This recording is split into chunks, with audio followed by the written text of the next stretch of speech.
Hola, bienvenidos. Qué gusto tenerlos nuevamente aquí en el canal. Para el día de hoy vamos con ejercicios de la primera ley de termodinámica. Vamos a trabajar de la física de Serway, novena edición, el ejercicio 35 de la sección 26. Dice, una muestra de 2 moles de gas de helio, inicialmente a 300 grados Kelvin y a una presión de 0,4 atmósferas, se comprimen isotérmicamente. Recuerde que isotérmicamente es sin variación de temperatura. La temperatura se mantiene constante. Y se comprimen a hasta 1,2 atmósferas de presión. Se nota que el helio se comporta como un gas ideal. ¿Listo? Entonces este problema lo vamos a manejar como gases ideales. Y me piden encontrar el volumen final del gas. Entonces después de ser llevado a esta presión, con cuánto volumen quedó. Y el trabajo realizado sobre el gas. También la energía transferida por calor. Como siempre vamos a extraer la información del problema, pero la voy a organizar en 2 columnas, porque aquí me dan el gas en 2 condiciones. En la primera columna, ahí están las 2 columnas. Fíjese, en el estado 1, esta es la condición de presión y temperatura. Me falta ya la condición de volumen para que esté completo el estado. Y aquí en el estado 2, presión, temperatura, también me falta hallar el volumen. Además, ¿qué vamos a utilizar para solucionar la parte A? El volumen final del gas. Sencillo, como me dicen que es un gas ideal, entonces recuerde que los gases ideales utilizamos la ecuación PV igual a nRT. Igual aquí para esta otra parte. Solo que acá hablaremos de presión inicial, volumen inicial, aquí presión final, volumen final, la temperatura, no voy a hablar de inicial y final, dado que aquí me dicen que se comprime isotérmicamente, o sea que la temperatura no va a cambiar, mire, 300 y 300, no hay un cambio de temperatura. Luego lo primero que voy a hacer es calcular estos volúmenes, pero para eso necesito que esta presión esté en sistema internacional. Estas atmósferas las voy a pasar a newton sobre metro cuadrado, que son pascales, ¿no?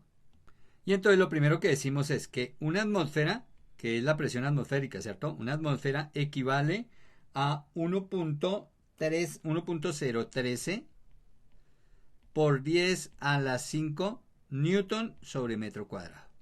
Ese es el factor de conversión. Fíjese que cancelo atmósferas con atmósferas y si hago la operación, esta presión, que será la presión 1 o la presión inicial, y ahí está. Esta presión me da 40.520 newton sobre metro cuadrado. Utilizo el mismo factor de conversión acá porque también estoy en atmósferas y esta presión, que es la presión final, me da 121.560 newton sobre metro cuadrado. Claro, más de 101.300, ¿cierto? Porque es más de una presión atmosférica. Listo, ya tenemos esto en el sistema internacional. Luego ya puedo calcular los volúmenes inicial y final. Entonces para ello despejo, ¿cierto? Entonces aquí, volumen inicial es igual a nRT sobre la presión inicial. Aquí al lado será exactamente lo mismo, solo que aquí hablaremos del volumen final, nRT, sobre la presión final. Entonces lo único que voy a hacer es reemplazar para obtener los volúmenes. Y aquí está, he reemplazado el volumen inicial aquí, N, 0,2 moles, la constante del gas, 8.314 julios sobre mol grado Kelvin, la temperatura en Kelvin, ¿no? Recuerde que tienen que estar en Kelvin porque la constante está en Kelvin, sobre la presión inicial, recuerde que eran 40.520. Y aquí lo mismo para el volumen final, exactamente la misma ecuación, solo que acá la presión es la presión final. Listo, las unidades. Entonces fíjense, estas moles con estas moles se cancelan, estos grados Kelvin con estos grados Kelvin se cancelan. Recuerde que estos julios equivalen a newton por metro, ¿no? El julius son newton por metro.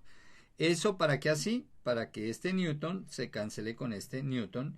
Y fíjese, este metro cuadrado me quedó en la parte de afuera, en el extremo, y este también me quedó en el extremo. Si hago producto de extremos, me dará metros cúbicos. Claro, es que son unidades de volumen. Entonces, el volumen inicial me va a quedar en metros cúbicos y esto me da 0,123 metros cúbicos, en tanto que el volumen final 0,0410 metros cúbicos. Las unidades se hace el mismo trabajo acá, ¿cierto? Y me queda en metros cúbicos. Ya tengo los volúmenes inicial y final. Y fíjese que esa es la pregunta A. Encuentre el volumen final del gas. Entonces, si fuera solo a contestar la A, pues había hecho este procedimiento en el proceso 2. Listo. B. El trabajo realizado sobre el gas. Y para calcular el trabajo que se hace sobre el gas, como es un gas ideal, recuerde que aquí, fíjese, varía tanto la presión como el volumen, ¿no? Fíjese que yo tengo aquí una presión inicial, un volumen inicial.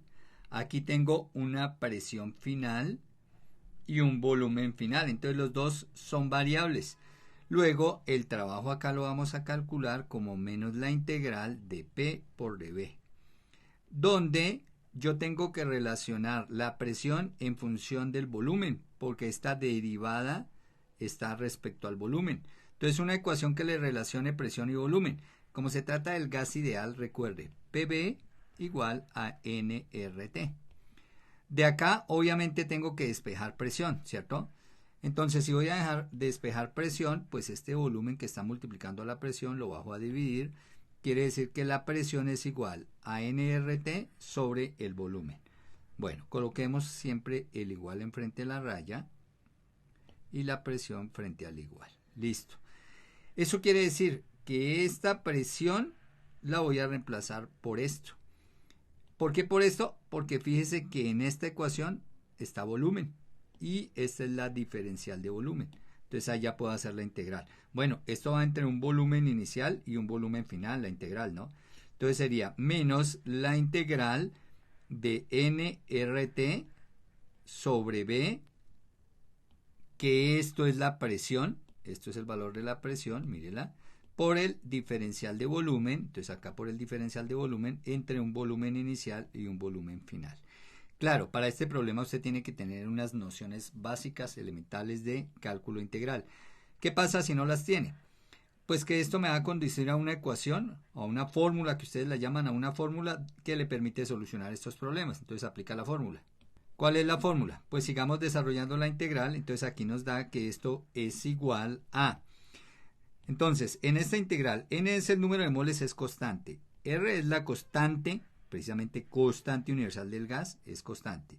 La temperatura, como el proceso es isotérmico, entonces la temperatura también es constante. Entonces estas tres que puse en rojo son constantes. Luego ellas salen de la integral y me queda menos nRT por la integral entre el volumen inicial, el volumen final, de dB sobre B.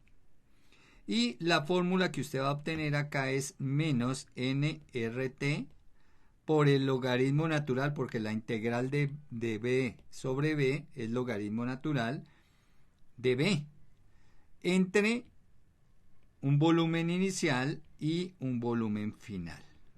Luego, si yo reemplazo las fronteras, me queda que el trabajo es igual menos nRT logaritmo natural de volumen final menos logaritmo natural de volumen inicial.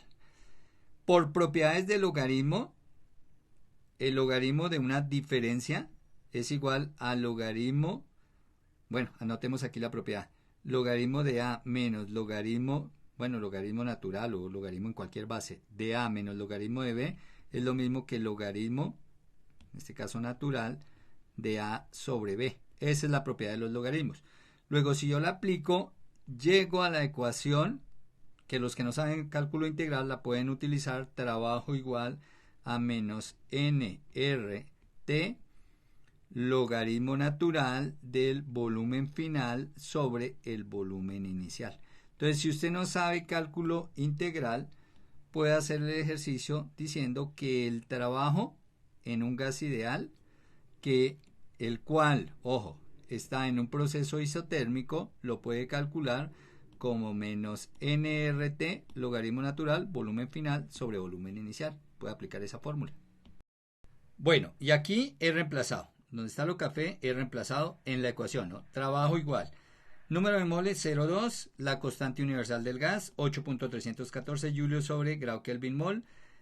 Temperatura constante, 300 grados Kelvin.